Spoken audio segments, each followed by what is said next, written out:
Stock अब तक में आपका स्वागत है फ्रेंड। आज मैं आपके सामने वॉर के बीच, जैसे पाकिस्तान और इंडिया की वॉर चल रही है, इन बिटवीन यहाँ पे एक हिस्ट्री है जो आपके सामने लेके आया हूँ।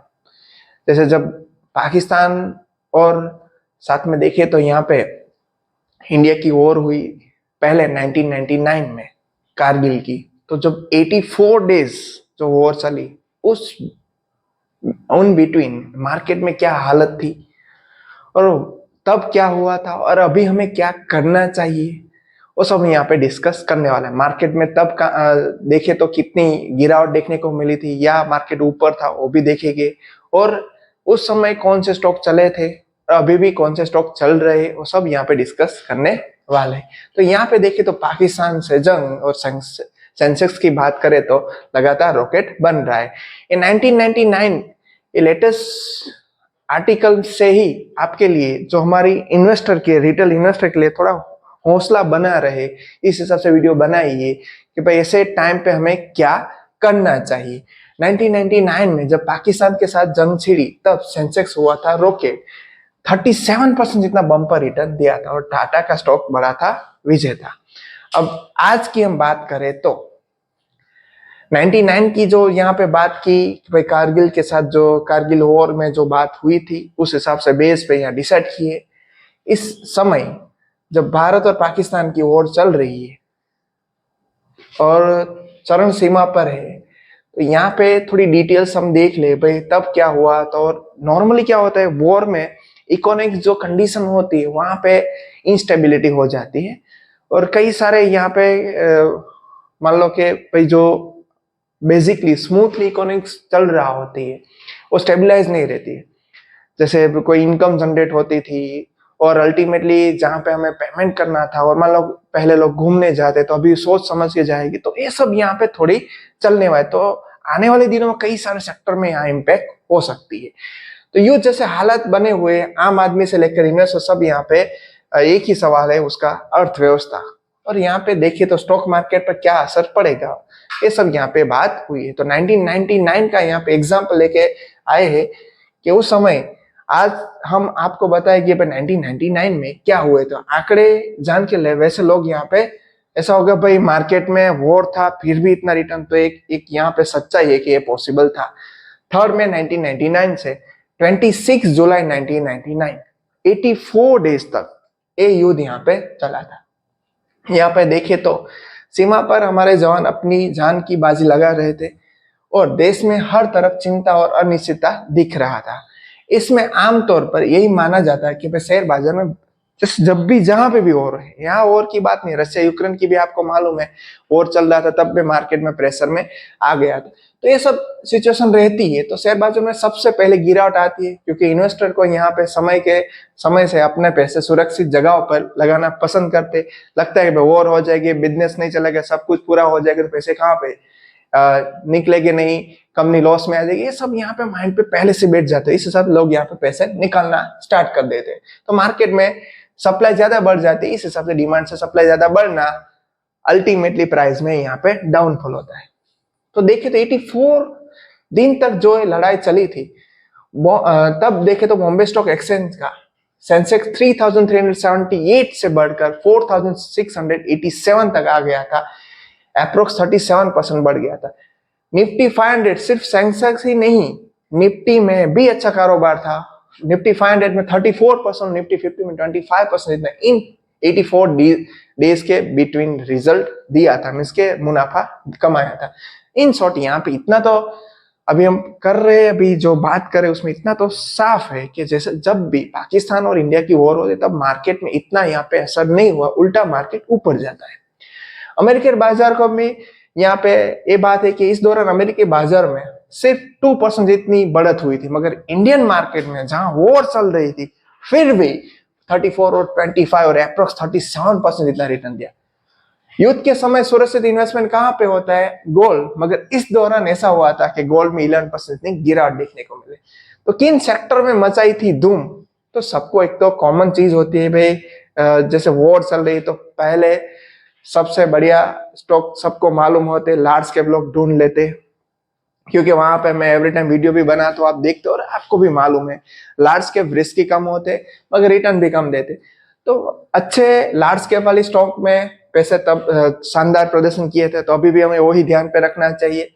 ऑटो और इंजीनियरिंग स्टॉक में, मिड और स्मॉल कैप में, साथ साथ ऑटो इंजीनियरिंग स्टॉक में आउट परफॉर्मिंग किया था। टाटा मोटर्स ने 92% तक तब उछाल आई थी। अच्छी बात।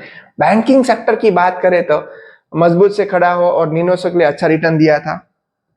तब की अभी बात करें 1990 में, यहाँ सोचना गलत है कि बाजार में सिर्फ एक तरफा ही तेजी रहती है। युद्ध में 84 दिन 1 to 2% के छोटे मोटे उतार चढ़ाव के आम बात थी, लेकिन एक दौर ऐसा भी आया था जब बाजार में बड़ी गिरावट देखने को भी मीन्स के साथ में, ऐसा नहीं कि गिरावट भी थी। और यहाँ पे डिटेल्स बात करें तो 20 से 28 मई तक इन दिनों में सेंसेक्स 12.5% 8 दिन में तेजी के साथ गिरावट आई थी। वह समय युद्ध की स्थिति थोड़ी गंभीर हो गई थी, इसे यहाँ पे मानना है। मीन्स के 20 मई से 28 मई में यहाँ पे मार्केट में बिकवाली भी आई थी। शानदार रिकवरी यहाँ पे देखने को मिली। जैसे युद्ध खत्म होने तक बाजार ने सिर्फ इस गिरावट से पूरी तरह रिकवरी नहीं करी, नेट 37% जोरदार तेजी आ गई। ऐसा पता चलता है कि बाजार ने भारतीय सेना की क्षमता और देश की जीत पर भरोसा दिखाया कि भाई यहाँ पे डेफिनेटली इंडिया विन होने वाला है और आज भी विन होगा। युद्ध खत्म होने के बाद बाजार का हाल देखिए तो क्या रहा। एक हफ्ते के बाद, जैसे 84 डेज का जो वॉर था वो खत्म होने के बाद में एक हफ्ते में -2.4% रिटर्न दिया, एक महीने में 4.43%, 3 महीने में 5.32%। युद्ध में किन सेक्टर में होता है फायदा और नुकसान, तो सबको मालूम है एक ही सेक्टर है उसको सबसे ज्यादा फायदा होता है, डिफेंस सेक्टर। और डिफेंस जब भी सस्ता मिले तो हम उसको आपके लिए लाते रहते। हमने HAL 3500 में, बील जब 260 में था, और मोतीलाल ओसवाल का इंडेक्स डिफेंस इंडेक्स फंड 6.5 या 7 रुपए में चल रहा था, 10 रुपए से आ गया था। तब हमने आपको बताया थे कि अभी यहाँ पे मौके अच्छे लग रहे थे। यहाँ पे देखिए तो अभी वो स्टॉक में सभी जगह पे तेजी देखने को मिल रही। तो एक तो ये सेक्टर होता है, यहाँ पे इसकी डिमांड बढ़ जाती है। और हमें वैसे भी कई सारी कंट्रियों में हमारा एक्सपोर्ट हो रहा है, तो डिफेंस सेक्टर को कभी भी इग्नोर मत करो। जब भी वहां पे अच्छे मौके मिलते हैं तो हमें खरीदना चाहिए। और आगे देखिए तो नुकसान कहाँ पे अभी लग रहा है, तो एविएशन जैसे इंडिगो है, ऐसे कई सारी एयरलाइंस कंपनी, उसको यहाँ पे थोड़ी इश्यू हो सकता है क्योंकि यहाँ उसकी जो बिजनेस के रेवेन्यू हो उस पर इम्पेक्ट होगी। बैंक और IT सेक्टर में भी थोड़ा आर्थिक अनिश्चितता बढ़ने से प्रॉब्लम हो सकती है। हालांकि 1999 में बैंक मजबूत रहा था, मगर टूरिज्म हॉस्पिटल सेक्टर में बुरी तरह से प्रभावित होते हैं। तो tourism sector, hospitality sector, aviation sector, ये सब यहाँ पे थोड़ी इम्पेक्ट होगी। तो अभी वहां पे अच्छे मौके ढूंढने चाहिए मेरे हिसाब से तो। और आज के हिसाब से हमें क्या करना चाहिए, तो 1999 की जो कारगिल युद्ध थी वहां से हमें एक सीख मिली, एक यहाँ पे समझ मिली है कि भाई हमें घबराना नहीं चाहिए। युद्ध के तनाव के बीच तुरंत ही घबरा के शेयर की बिकवाली नहीं करनी चाहिए। देश की क्षमता पर भरोसा करके, जब तब 1999 में इंडिया क्या कहाँ पे था और अब देखो तो कहाँ पे पहुंच गया। कई सारे अत्याधुनिक टेक्नोलॉजी है उस बेस पे, और एडवांसमेंट जो भी टेक्नोलॉजी, डिफेंस, सब कुछ अभी पहले से हमारा बेहतर है। तो घबराने की कोई रिक्वायरमेंट नहीं। क्वालिटी पर फोकस करो, सब यही बोलते हैं। जब भी मौका मिले, कोई भी रीजन हो, मार्केट को रीजन चाहिए और हमें उस रीजन पे अगर हमारे पास फंड हो तो खरीद लेने चाहिए अच्छे स्टॉक।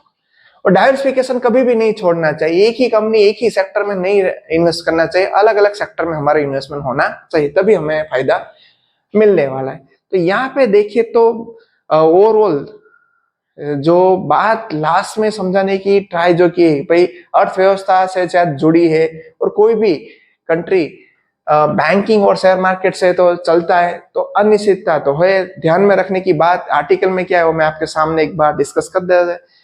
यह ध्यान रखने की जरूरत है कि युद्ध और आर्थिक व्यवस्था से जुड़ी बात है, और 1999 की परिस्थितियां आज से डिफरेंट थी, ये भी एक सही बात है। आज वैश्विक अर्थव्यवस्था ज्यादा जुड़ी हुई है और किसी भी संघर्ष का असर व्यापक हो सकता है। मैं इसके पहले एक्सपोर्ट इंपोर्ट पे इतनी इम्पैक्ट नहीं होती थी क्योंकि हमारा भी बिजनेस इतना एक्सपांड नहीं था। आज उसकी इम्पैक्ट भी हो सकती है, ऐसा लग रहा है। ये भी हमें ध्यान पे रखना है। इन्वेस्टर को मौजूदा भारत पाकिस्तान तनाव के बीच सतर्क रहना चाहिए और अपनी जो भी रिस्क एप्टीट्यूड है उस हिसाब से इन्वेस्टमेंट करना चाहिए। थोड़ा टाइम देके, मीन्स कि आपको 1 महीने 2 महीने में रिटर्न मिले ऐसे स्टॉक में मत इन्वेस्टमेंट करो। भले इन्वेस्ट कर दो, मगर ऐसा नहीं कि 1-2 महीने में चले भी जाएगी, नहीं भी चले तो आप लॉन्गर टाइम पे उसको इन्वेस्ट तक रह सको, वही पैसे इन्वेस्ट करो। ये यहाँ पे सलाह और जो बात थी वो आर्टिकल में आपके सामने की। और यहाँ पे किसी भी इन्वेस्टमेंट निर्णय लेने से पहले जो भी हो तो कंसर्न आपको अपने हिसाब से, जो भी फाइनेंशियल कंसर्न उसको कंसर्न करके कोई भी इन्वेस्टमेंट करना है। मगर आर्टिकल की पूरी बात इन शॉर्ट आपको कह दो तो जब 84 डेज तक भी वॉर चला, मार्केट में गिरावट तो आई थी, मगर फिर भी 37% जितना रिटर्न दे चुका। और टाटा मोटर्स में 92% जितना रिटर्न मिल चुका था तब। अभी वो टाइम पे देखे तो लार्ज कैप ने अच्छा किया था, आईटी बैंकिंग सेक्टर ने भी तब अच्छा किया था, ऑटोमोबाइल के सब सेक्टर ने भी अच्छा किया था। अभी क्या करना चाहिए उसमें भी लास्ट में कंक्लूजन था, अभी 10,000 डिमांड कहाँ पे बढ़ेगी, डिफेंस, तो हमें डिफेंस स्टॉक अच्छे वैल्यू में हो तो वहां पे ढूंढने चाहिए। लार्ज कैप और अच्छे quality stock, large mid cap ढूंढने चाहिए और वहां पे इन्वेस्टमेंट के मौके देखने चाहिए। और लास्टली जो भी अभी इन्वेस्टमेंट करो उसकी टाइम अवधि, टाइम पीरियड लंबा रखना चाहिए, क्योंकि ये युद्ध और जो वॉर सिचुएशन होती है उस भले थोड़े दिन चले, मतलब कि उसकी इंस्टेबिलिटी ज्यादा दिन तक इम्पैक्ट भी रह सकती है। क्योंकि पहले का बिजनेस हमारा 1999 का अलग था, आज का बिजनेस हमारा अलग है। नो डाउट 1999 में इंडिया अलग था, आज इंडिया अलग है। आज इंडिया के पास इतने सारे डिफेंस और सब कुछ अच्छा पावर है, अच्छे, नो डाउट अभी जो भी व्यवस्था है वो सब कुछ अच्छा है, तो ऐसा तो इम्पैक्ट कम ही होगी। मगर एक्सपोर्ट इंपोर्ट का बिजनेस है, उसे भी हमें ध्यान पे रखना चाहिए। बस फ्रेंड, इस वीडियो में इतना ही। वीडियो इन्फॉर्मेटिव लगे तो हमारे चैनल को सब्सक्राइब करना मत भूलना। Thank you.